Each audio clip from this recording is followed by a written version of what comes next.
नमस्कार दोस्तों, मैं आपका दोस्त मन्नू भाई। आज शुक्रवार का दिन है और पुनः आज आपके सामने मैं एक अच्छी सी कहानी लेके आया हूँ।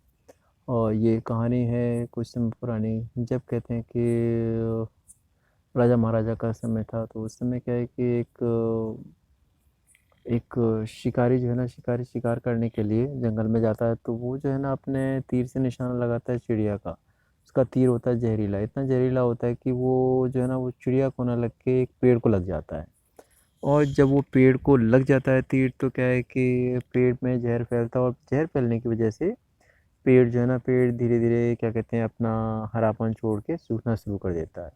लेकिन उस पेड़ के खोखले में, मतलब जिस पेड़ के अंदर जो खोखला पॉइंट होता है ना, जो अंदर जहाँ पर खोखला जगह होती है, वहाँ पर क्या है कि एक तोता रहा करता था।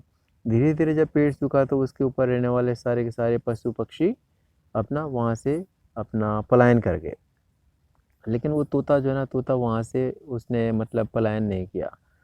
अब वो 1 दिन, 2 दिन, 4 दिन, 8 दिन, तो सत मतलब समय राजा महाराजाओं के मतलब सतयुग था। तो उस समय क्या है कि जब उन्होंने पलायन नहीं, तोते ने पलायन नहीं किया, तो ये बात धीरे धीरे क्या कहते हैं, आगे गांव में फैलने लग गई। गाँव के साथ साथ मतलब नगर में फैलने लग गई कि हाँ जी, तोता है जो, वो मतलब उस पेड़ पे बैठा हुआ है। और बाद बाकी तो पशु पक्षी उड़ गए, लेकिन वो तोता जो है ना, तोता वहीं रुका हुआ है।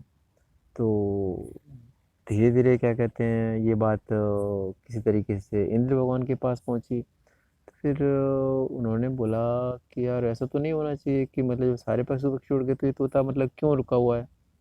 तो इंद्र भगवान उस एक दिन घूमने के लिए जा रहे, तो उन्होंने देखा सामने वही पेड़ है जो बिल्कुल मतलब सूखा है, सूखता जा रहा है, मतलब सूख ही गया है, और वो मतलब गिरने की कगार पे था। और उसके अंदर जो तोता है, तोता भी बिल्कुल अपना वो भी मरने की कगार पे था। तो इंद्र भगवान गए, भाई तोते, तेरी तो जिंदगी है, तो अभी इस सूखे वृक्ष के साथ में अपने जीवन को क्यों नष्ट कर रहा है।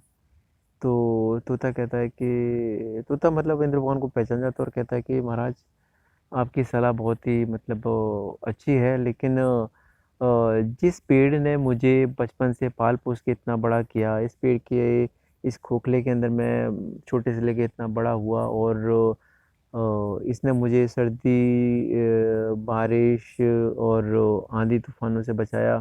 और आज की डेट में जब ये पेड़ सूख रहा है, तो आप चाहते हो कि मैं इसको छोड़ के किसी दूसरे वृक्ष पे पहुंच जाऊं।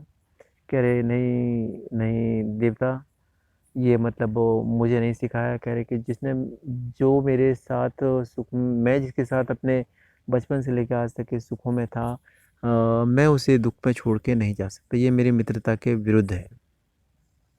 इंद्र भगवान उसकी बात से बहुत ज़्यादा प्रसन्न होते हैं और कहते हैं कि भाई, दोस्ती तो हमने बहुत सी देखी, लेकिन ऐसी दोस्ती हमने कभी नहीं देखी।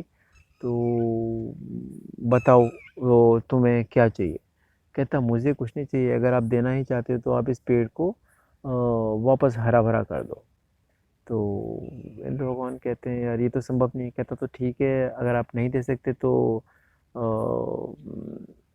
आपसे मतलब मैं विदा मांगता हूँ। तो इंद्र भगवान कहते हैं, चलो ठीक है। तो इंद्र भगवान जो है ना, अमृत के कुछ मतलब ड्रॉप्स उसके ऊपर डाल देते हैं, तो पेड़ जो है ना हरा भरा हो जाता है। और कुछ कुछ उस तोते के ऊपर डाल देते हैं, तो दो के दोनों वापस से जैसे अच्छी पोजीशन में आ जाते हैं। तो दोस्तों, इस कहानी से हमें शिक्षा मिलती है कि सुख में सुमिरन सब करें, दुख में करे न कोई। जो दुख में सुमिरन करे, तो दुख काहे को होए। तो इसलिए दोस्तों, हमें सदैव अपने दोस्तों का, रिश्तेदारों का, परिवार के लोगों का और अपने पड़ोसियों का ध्यान रखना चाहिए। बेसिकली मैं बताना ही चाहता हूँ कि अभी कोरोना काल चल रहा है, तो कोरोना काल के अंदर हम लोगों को क्या है कि अपने आसपास के लोगों का और गरीब लोगों का जो मदद के लिए व्याकुल हैं, या जिन्हें असलियत में मदद की ज़रूरत है, और जो मतलब हमारे काम आए हैं या फिर हमारे काम नहीं भी आए हैं और इस समाज का हिस्सा हैं, उन लोगों के काम आना चाहिए। उन लोगों का हाथ बटाना चाहिए, और समाज में अपना अच्छा योगदान देना चाहिए।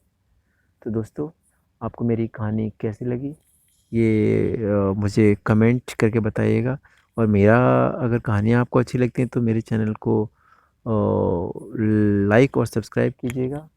और अगर आपको नहीं अच्छी लगी तो आपका कीमती समय देने के लिए मैं तहे दिल से शुक्रिया अदा करता हूँ। धन्यवाद।